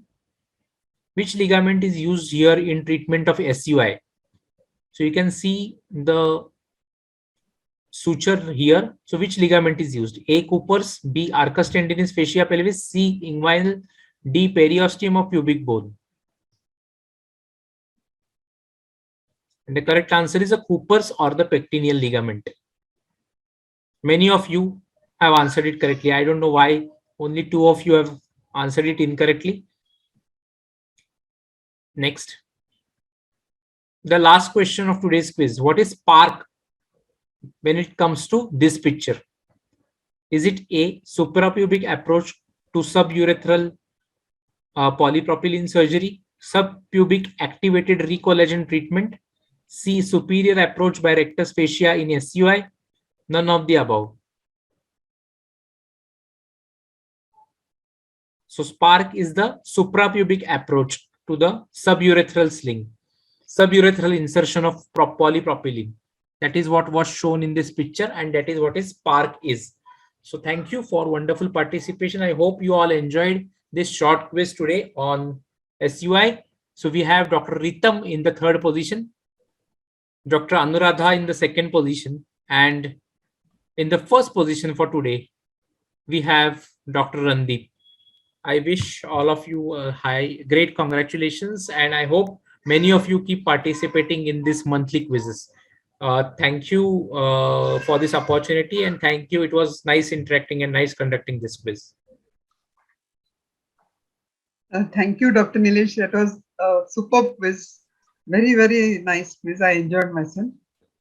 Thank you, ma'am. And before we wind up, I would like to propose a vote of thanks. Dr. Parag, what do you want to say anything? No. Please go ahead. I would thank our examiners, Dr. J.P. Sharma, Colonel Sharma, and Colonel Singh for their valuable time. I thank the students, Anuradha and Randeep, for their exhaustive preparation. I thank Nilesh and Amay for this lovely quiz we had just now. I thank Dr. Parag and all the office bearers for giving us the opportunity to conduct this masterclass.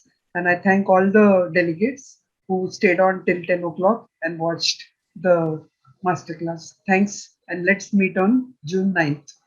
Thank you very much. Thank you and good night. Good night. Good night.